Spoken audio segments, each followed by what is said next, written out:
The International Blind Cafe 18 Plus presents Conversations from Booth 6666666. Order up. Is there someone for booth 6? Yep.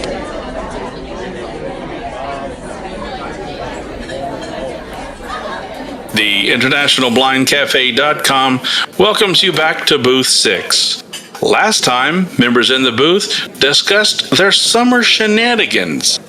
This time, the booth's discussion turns to a more personal note. Whether they're family, friends, colleagues, the sighted people in our lives that are our allies, our supporters, and our helpers. Now, Jason, is there a story that you might want to share about someone who's been maybe helpful to you? Well, I do know that looking back, when you go blind, you lose a lot of your friends, just evaporate. Like they think the blindness is contagious, but a few people really stick around. And my buddy Craig, we met like 25 years ago, and we worked together, we drank together, we had a lot of fun together, and he hasn't shied away one bit. He hasn't changed the way he talked to me, hasn't changed the way he treats me. By the way, Terrence, you remember Craig? He's even been in the cafe a few times. You remember talking to Craig? Yeah, man. I thought you was gonna say, when you go blind, you feel better. It's just because it's just. Well, that's a different story. No, hey, Craig Jason, is the cool. how's it going? There he Hey, I is. haven't seen you in such a while, Jason. Let me sit down and buy you guys some coffee. Oh, right on. Yeah, sure. Have a seat. Well, Speak since of the you're devil. buying, since you're buying, I'm gonna have a Boston cream, custard field. Well, let's get a bucket of wings too, then. Man, listen, let's go for it. You Listen, said no the right buffalo thing. wings. Not the hot stuff, guys. Come Listen, on. I was just gonna get a donut, but he said wings. You ain't gonna threaten me with a good time, brother. Absolutely. Hey, Scout. Just come and join us. Scout, I don't think you've met him. This is my buddy Craig. I've talked about him in the cafe once or twice. Hey, It's Scott, good how's to it meet you, going? Craig. Yeah, man. So who's buying tonight? Jason. Oh, nice. That's what I'm talking about. Hey man, Yeah. listen, I used to leave the bill on the table and point to some guy in the corner and say he has it. Oh, not me, guy. I was making my way up to the cash to pay. I didn't know that it was I thought I was a little far. It's 2 blocks away. Oh, geez. I thought I was still looking for the. No. Absolutely, in the cash register at the bus stop. That's right. Yeah. It's not. It's not on the Crosstown bus. I thought I had to go over here to 3rd Street and pay.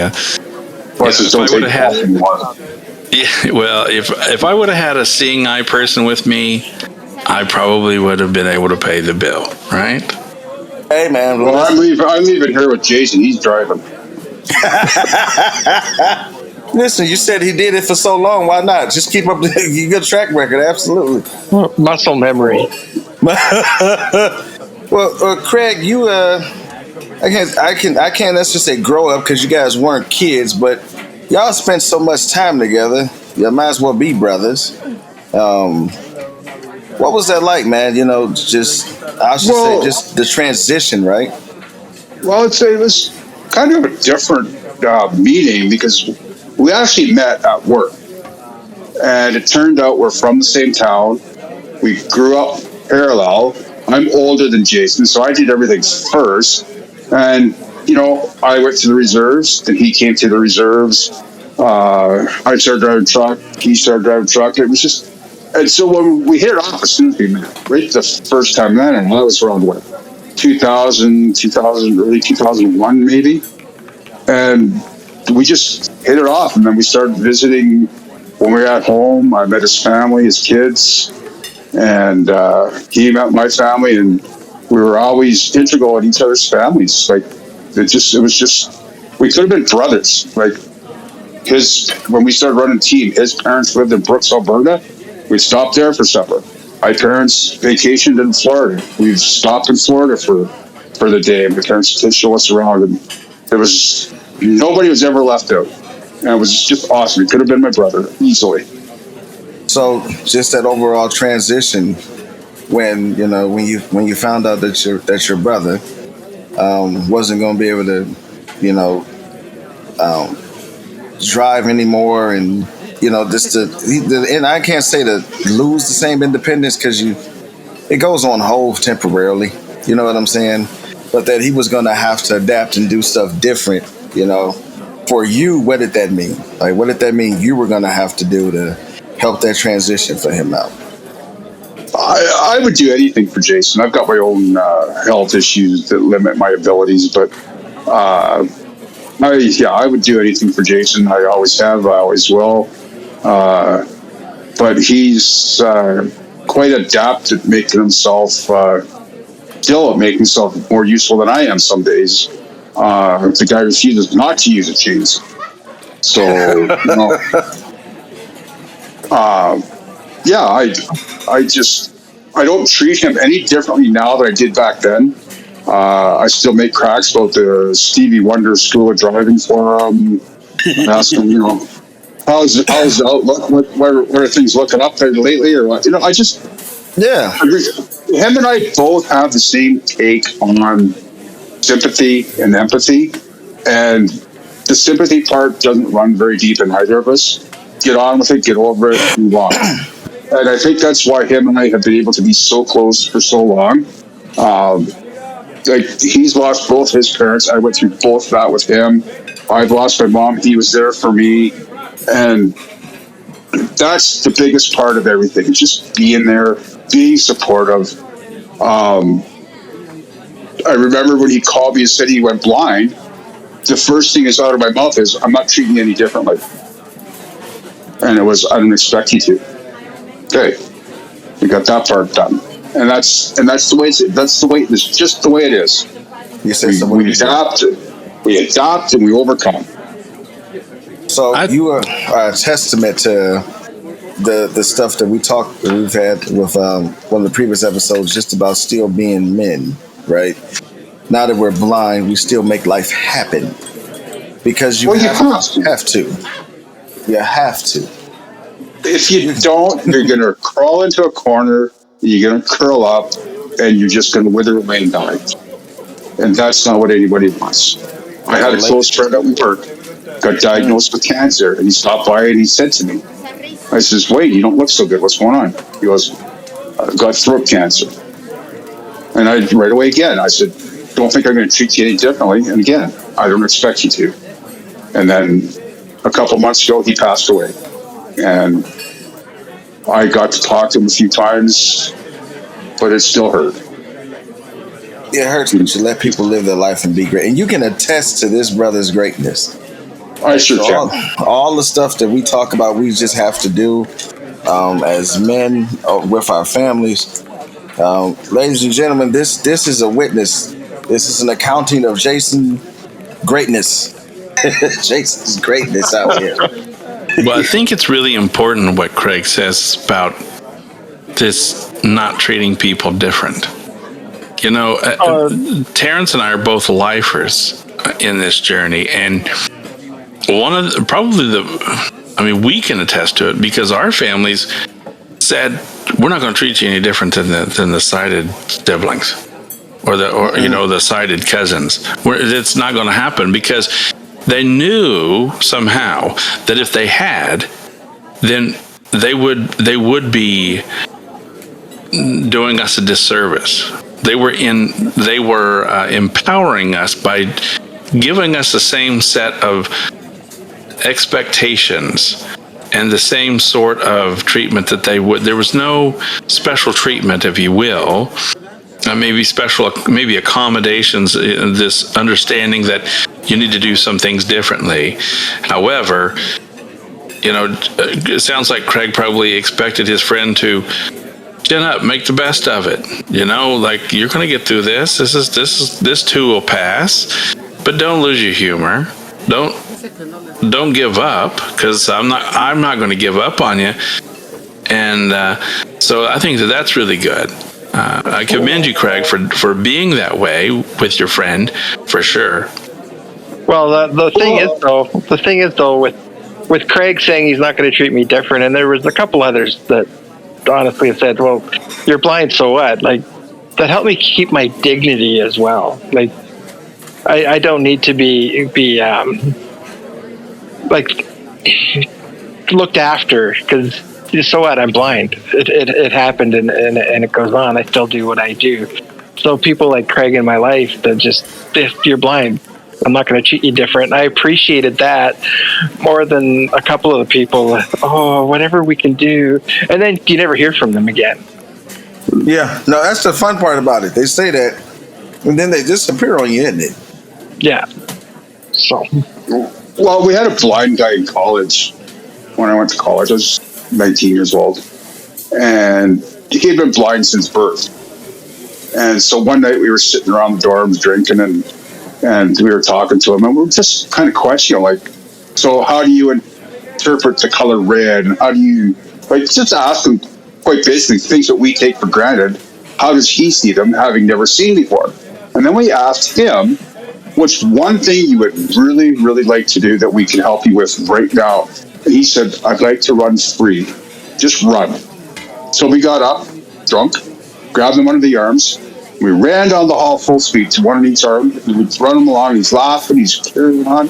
Ran him down the hallway, turned around, and we ran him back to the other end where we started. And there was a bubble Coke machine. We ran him right smack dab into the Coke machine. And he hit the Coke machine. He fell over backwards. He's laying on the ground. He's laughing, carrying on. I go, like, are you okay? He goes, only you two idiots would do something like that to a blind guy. And it's the fact that he asked us and we played a joke on him, and we didn't not play a joke because he was blind. Yeah. Yeah, no. My buddies, we were at Ruby Tuesdays, and my buddy had went. They give you these little biscuits for appetizer, and so I'm sitting here going through these teas, these iced teas, and I'm going, the hell? Why am I so thirsty? This fool is sitting there sprinkling salt on the inside of my biscuits. Oh, But they're little biscuits, so you're just popping them. You know what I'm saying? They're not like they're just little bit. I'm just throwing them back. Like, these are some good biscuits, but I done went through 4 glasses of tea. What is he's cracking up laughing? He said, man, the look on your face. I'll have to remember that next time we go to Red Lobster, Jason. parents. Sorry. all the shrimp you can eat. No, but that's gonna be another one. He's gonna video you licking the biscuits. He's like, why is this guy tongue? He said, I gotta make sure he didn't get me first. No, back in the day before blindness, Craig and I went on lots of adventures. And one of those adventures, we were in Florida, and we were backed up to the loading dock, but they weren't going to load it till the next day, and it was like Sunday, so the place was closed. And it was still daylight. But it was still daylight. So what are we going to do? The two of our fat asses in that little tiny truck in the middle of nowhere, like we're on the outskirts of Miami. And then, there's a Red Lobster sign above those buildings. Like right at the corner, like right across the parking lot. Yeah, so all we had to do was walk across the parking lot around the corner, and there's Red Lobster. And we go in there, and to our luck, it is all-you-can-eat shrimp night. Man, listen, okay? That's a good time. We are the reason Red Lobster went bankrupt. Between the two of us, we ate 1,700 shrimp. Yeah. Damn. And then we returned home to Winnipeg and decided to try it again the next year. Yeah. In Winnipeg. And then we took Zach for his birthday to Red Lobster and tried it again. That one didn't go so well. No. But yeah, it's it's been a real pleasure for me, knowing Jason and, being him rooming with me, and then his kids having to move in when he got custody, and the kids growing up here, as going to high school half a block from the house, and seeing them grow up, graduate high school, and go off on the chosen career paths. And then Jason moving out to Steinbach, getting off the road, going to the office. That was tough time for me too. And at the end there, and and then he just called me up one day. He says, "Yeah, I'm blind." Okay. He said, "Well, I'm not treating you any differently, man." You're like, "Well, you're blind." You'd be like, "Well, that's great because I got a lot of stuff for you to run into." Yeah.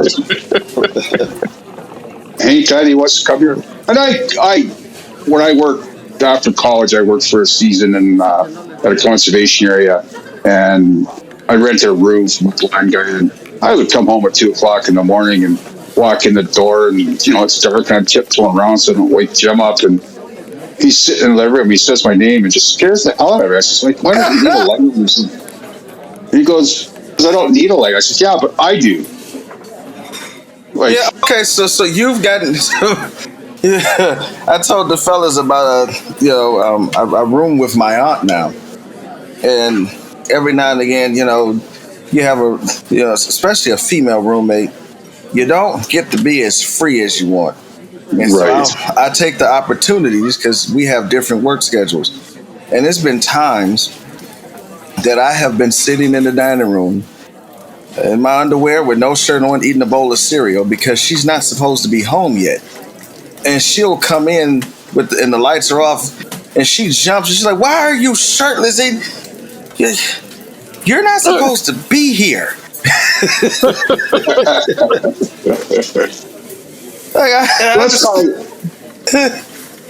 that was kind of like the first time too when I came home from work and walk in the back door after my shift, and Jason's here. I go, like, "What are you here for?" And he goes, "Well, I was at work," and he says, "I got dizzy, and they pulled me off the bus and sent me home." And not knowing at the time he was off work for 5 weeks, not knowing that was the start of this whole episode. Yeah. And fast forward 5 years and he's blind. And it was a shock. Yeah. But like I said, Jason and I have the same view on sympathy, and it doesn't run very deep. Yeah, say it, sorry, get over it, move on. Let's go. Now, Craig, does that mean that there's probably not been a time where you were like, "Wow, Buddy did that, and he's blind," and like that maybe there was something that Jason accomplished, and it might have been impressive to you, like, "Wow, you did that even though you're blind." I mean, even if you didn't articulate it to him, not to put you on the spot, but was there any time like that, or was this? You won't put me on the spot with that question, because it's this. Okay. This is his accomplishment. Okay. The International Blind Cafe. This is his accomplishment. This is me being in awe of him. Nice. He started this from scratch. He's built it. He's copyrighted it, and done whatever else he can to maintain it. And he works hard at it every day. He doesn't get paid for it. He's taken up advocacy for the CNIB here in Winnipeg, and we talk about that. He's opened my eyes, and I'm not even gonna lie to you. I thank God it's not me, because I don't know what I would do without my sight. And that's God's honest truth.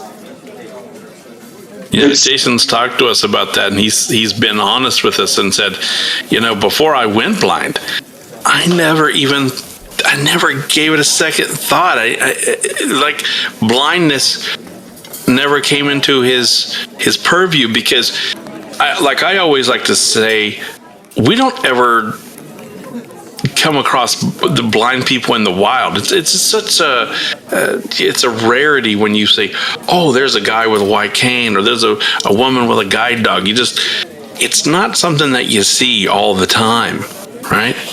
And Probably so never. he's spoke to that too. It's like it really is an eye opener for someone who experiences sight loss later in life when they have had full sight, and it is a loss.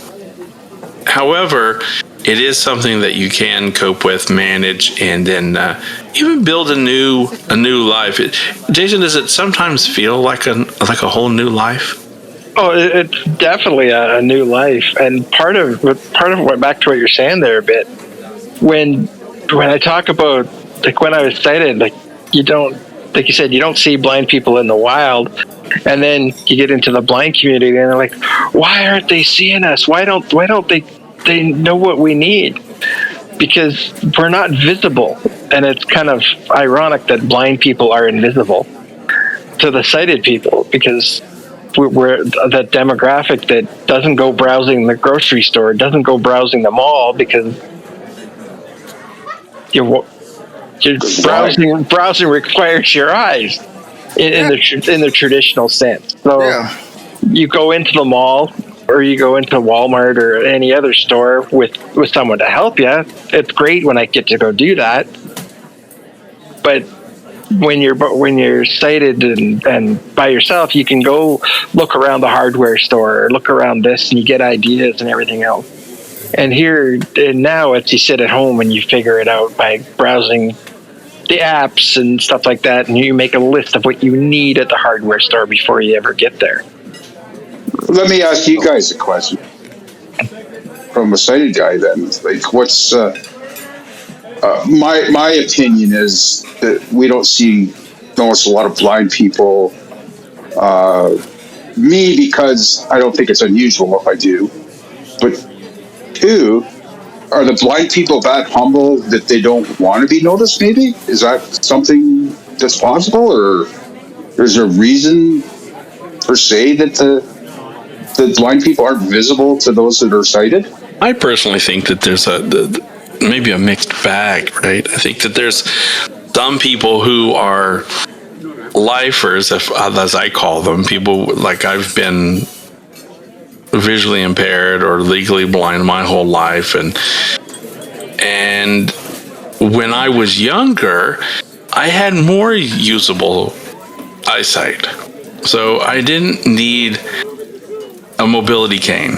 I wasn't using Braille or learning Braille. I would use magnifiers as such. So I almost was able to carry on a life that was quasi-sighted, partially sighted. A lot of people would like to label it. I mean, we get obsessed with these labels, obviously, but you blended in. You didn't stand out. And as opposed to someone like Terrence, who has been a guide dog user and is a professional and has been a traveling professional, has had to be visible, like up front, and I'm blind, and this is me, and this is my skills, and he didn't have to, I hate to say hide away from it, but he didn't have to. He didn't have the opportunity to not advertise it, right? If that makes any sense, that he had to be out there. There was no masking it or whatever. And so, wouldn't you say, Terrence, that maybe some people are even intimidated to come to advertise it, if you will, or to be visible as being blind, because they're being sheltered, or some people are just afraid, man. Like, we had a buddy who lost his sight, and this guy, after he lost his sight, he lost his sight when he was like 12. He has, honest to God, had the actual shakes for the past 32 years. Like, just handing him stuff, his hand trembles, right? It's just but it didn't happen until after, like, he approaches everything. He does what he has to do, but it's very timid. But See, my grandmother got me when she was in her 50s. And my grandmother would say to me all the time, I'm not going to be here always. And I'm a little kid. You don't, those are things you look over, right? You're a kid, you're going to be around. She's like, no, I'm not. I've already raised a child, your mother. I'm not supposed to be here much longer. That's just, if natural life runs its natural course, that's just how things go. So you're going to have to, yeah, she's like, so you're going to learn how to do stuff. Well, what am I going to learn how to do? Everything. This is where the garbage cans are. You take the garbage out. This is how you do that. My chores were vacuuming. Well, you don't get to just turn the vacuum on and vacuum. You have to make sure that everything is up off the floor. I can see that everything is up off the floor, but you have to make sure you feel, and that's your chore. So I used to go scooting around the house, like sliding my feet on carpet because we had wall-to-wall carpet. So between the heat friction and the static electricity, that was fun. But that was my chore, right? And How many pieces of Lego did you step on? Man, listen, I didn't even own them. What? But listen, I didn't even ask for Legos. And she would give me hell, dude, if that vacuum started clanking and she had to open it up. She rolled me, man. She's like, no, you didn't do a good job, because if you did a good job, this penny wouldn't be in the vacuum, right? Mm-hmm. Like, it was that kind of stuff. So she made me, even down to gardening. She was like, bring that bag of soil over here. This is why you plant these. This is how you do this.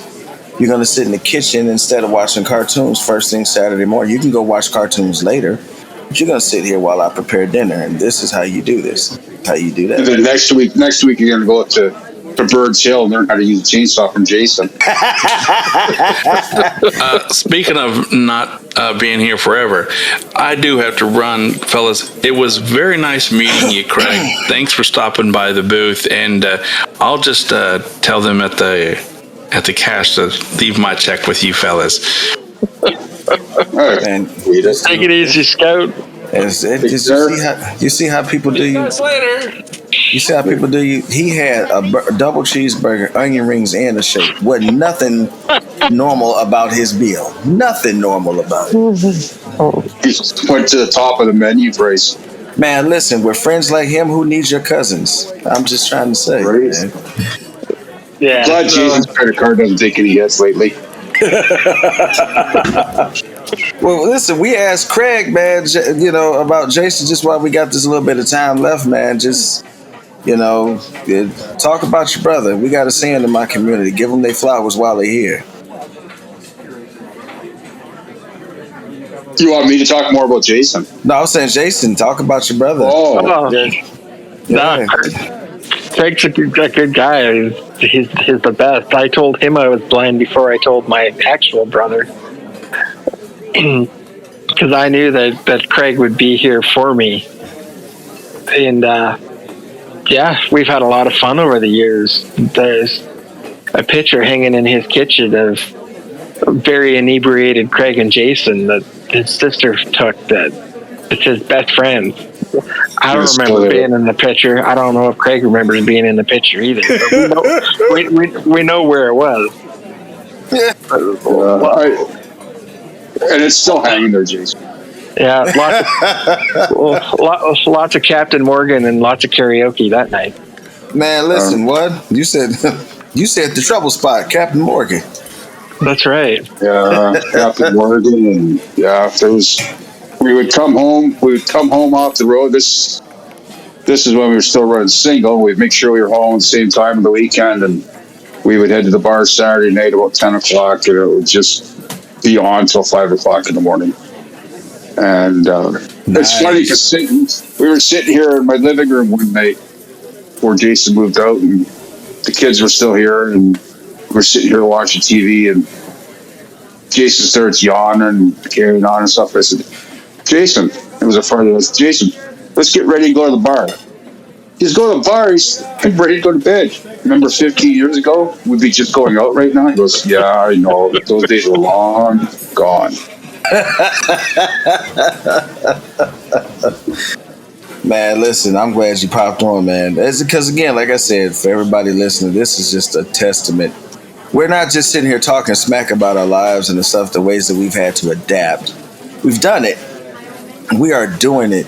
And Craig is just, again, he is one of the pieces of validation in Jason's life, right?